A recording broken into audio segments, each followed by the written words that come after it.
بسم اللہ الرحمن الرحیم۔ طہارت پر گفتگو جاری تھی، اب آج آداب استنجا پر گفتگو ہوگی۔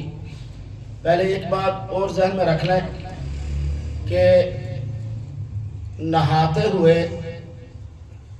بالٹی یا ٹب پاس پڑا ہوا ہے اور اس کے اندر پانی ہے اور اس کے قریب آدمی مرد یا عورت جو بھی نہا رہا ہے، اگر جسم کے اوپر گندگی لگی ہوئی ہے، گند وغیرہ لگا ہوا ہے اور اس گند وغیرہ لگے ہوئے ساتھ وہ بیٹھ کے یا کھڑا ہو کے غسل کرتا ہے اور اس کا ایک چھینٹا بھی ٹب یا بالٹی میں گرتا ہے تو سارے کا سارا پانی ناپاک ہو جائے گا۔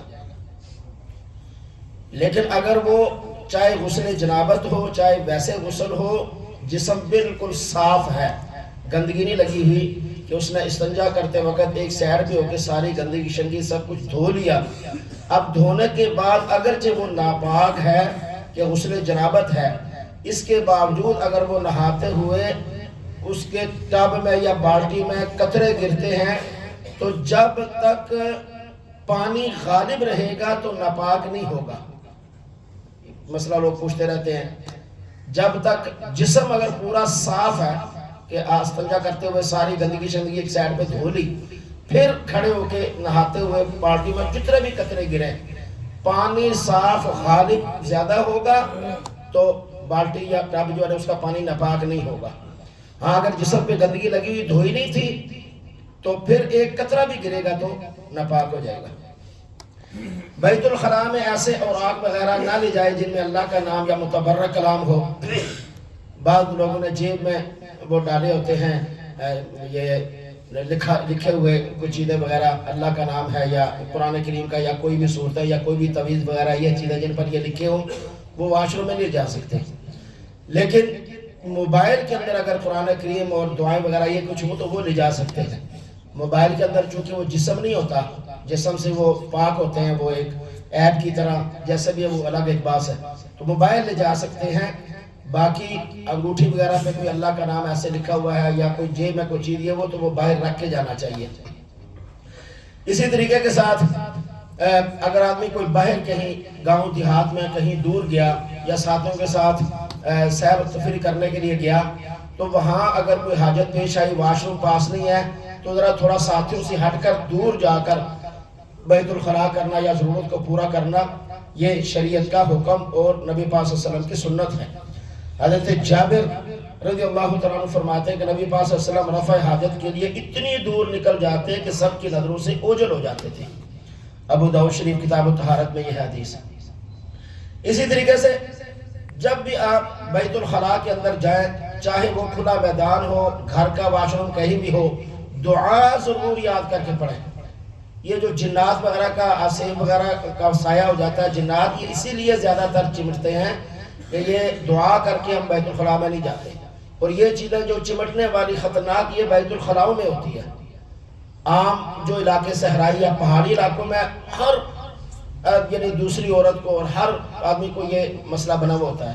اب تو واش روم آ گئے، گھر پہلے نہیں تھے، تو یہ بے احتیاطی کی وجہ سے وہ جنات کے بچے وغیرہ ادھر گندے جنات گندگی میں ہی ہوں گے نا، تو وہ پھر وہاں بے احتیاطی کی وجہ سے ان کے بچے پاؤں کے نیچے آ گئے یا گندگی ان پر پڑ گئی یا کوئی ایسا نظر تو آتے نہیں تو وہ پھر چمٹ جاتے ہیں، وہ نقصان اب بھی کیونکہ اب واش روم ہم نے گھروں میں لے آئے ہیں تو گھروں میں اب ضرورت بھی ہے تو وہ بڑے خطرناک ہوتے ہیں۔ یہ دروازہ ان کا ہمیشہ بند رکھا کریں، دروازہ نہیں کھلا ہوا ہونا چاہیے، اور اس کے ساتھ ساتھ جو ہے وہ دعا پڑھیں۔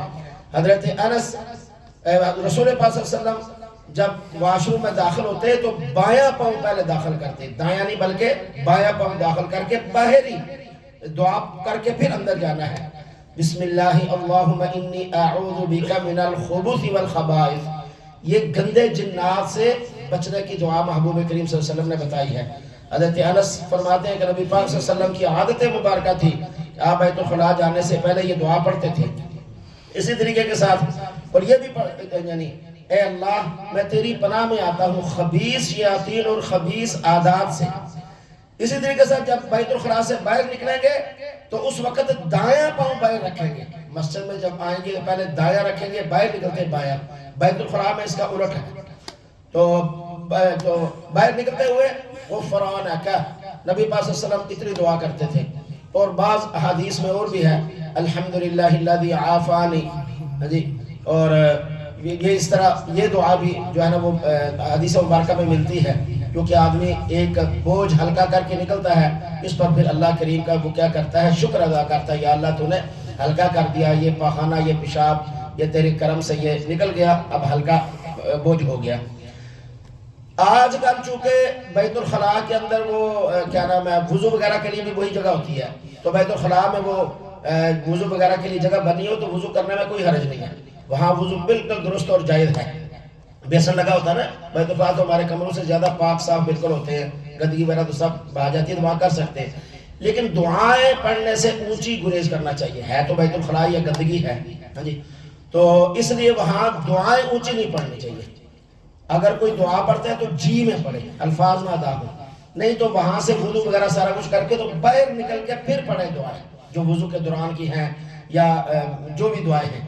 اور جب واش روم میں جانا ہے باہر دعا کر کے اندر داخل ہونا ہے، اور اندر سے باہر نکل کے دعا پڑھنی ہے. الحمدللہ الذی اذهب عنی الاذى وعافانی غفرانک، یہ کہہ کے پھر الحمدللہ الذی اذهب عنی الاذى وعافانی. اے اللہ ہم تیرا شکر ادا کرتے ہیں کہ تو نے اس گندگی کو ہم سے دور کر دیا اور ہمیں عافیت بخشی، ورنہ خدا نہ خواستہ کسی کا پیشاب چھوٹا یا بڑا بند ہو جائے تو پھر لگ پتہ جاتا ہے. تو اس پر پھر اللہ کا شکر ادا کرنا چاہیے، اللہ آرام سے سکون سے ہم فارغ ہو گئے لیکن باہر نکل کے. اسی طریقے سے غسل خانے میں پیشاب نہیں کرنا چاہیے. ہاں اگر غسل خانہ الگ بنا ہے، واش روم الگ بنا ہے، تو پھر وہ اس کے لیے یعنی بنا الگ ہی ہوتا ہے، وہ کموڈ ہے یا دوسری ہے سیٹ وہ الگ ہوتی ہے، اس خانے کا الگ تھوڑا سا ہوتا ہے، اس میں اندر کرنا ہے. تو نہاتے ہوئے اگر پیشاب آ جائے تو ادھر نہیں کرنا، وہ پانی کے اندر اسی جگہ پہ پیشاب کرنے سے وساوس پیدا ہوتے ہیں ذہن کے اندر. یہ جو ہم کہتے ہیں نا سوچی پہ رہنا ہر وقت، نماز میں بھی سوچے ہوتے رہتے ہیں، وسوسے آتے رہتے ہیں، پتہ نہیں وضو کیا نہیں کیا، پتہ نہیں نماز پڑھی نہیں پڑھی، پتہ نہیں کیا ہوا. یہ ان بے احتیاطیوں کی وجہ سے ہوتا ہے کہ ادھر ہی پانی بہ رہے ہیں ادھر ہی پیشاب کر دیا. تو اس میں احتیاط کرنی چاہیے بہت زیادہ. اسی طریقے کے ساتھ حضرت عبداللہ بن مغفر رضی اللہ تعالیٰ عنہ سے روایت ہے کہ نبی پاک صلی اللہ علیہ وسلم نے فرمایا ہرگز تم میں سے کوئی بھی حمام میں پیشاب نہ کرے پھر اس میں وضو کرے، چونکہ اکثر وساوس کا جو سبب ہے وہ یہی ہے. اسی طرح ٹھہرے ہوئے یا جاری پانی میں بھی پیشاب نہیں کرنا چاہیے. آپ کہیں سیر و تفریح کے لیے گئے پہاڑی مقام پر یا جو لوگ ادھر کے رہنے والے ہیں تو وہاں آ جائے تو ادھر ہی ندی کے کنارے بیٹھ گئے اور ادھر ہی نہیں، کھڑا پانی ایک سائڈ پہ ہو کے کہیں وہاں کرنا چاہیے. حضرت جابر بن عبداللہ رضی اللہ عنہ فرماتے ہیں نبی پاک صلی اللہ علیہ وسلم نے ٹھہرے پانی میں پیشاب کرنے سے منع فرمایا. مسلم شریف اور بخاری شریف کی روایت ہے یہ. اور ایک دوسری روایت میں ہے کہ جاری پانی میں بھی پیشاب کرنے سے منع فرمایا کہ ہٹ کر کے کوئی نہ کوئی آگے پی رہا ہوگا ہاں جی، کسی نہ کسی کی ضرورت پوری ہوگی تو صاف اور پاک اور طیب جگہ پہ پیشاب کرنے سے منع فرمایا. اسی طریقے کے ساتھ باقی انشاءاللہ کل اللہ ہمیں مسائل دینیہ سیکھ کر سمجھ کر بھی اس کے مطابق جو ہے اعمال صالحہ بجا لانے کی توفیق نصیب.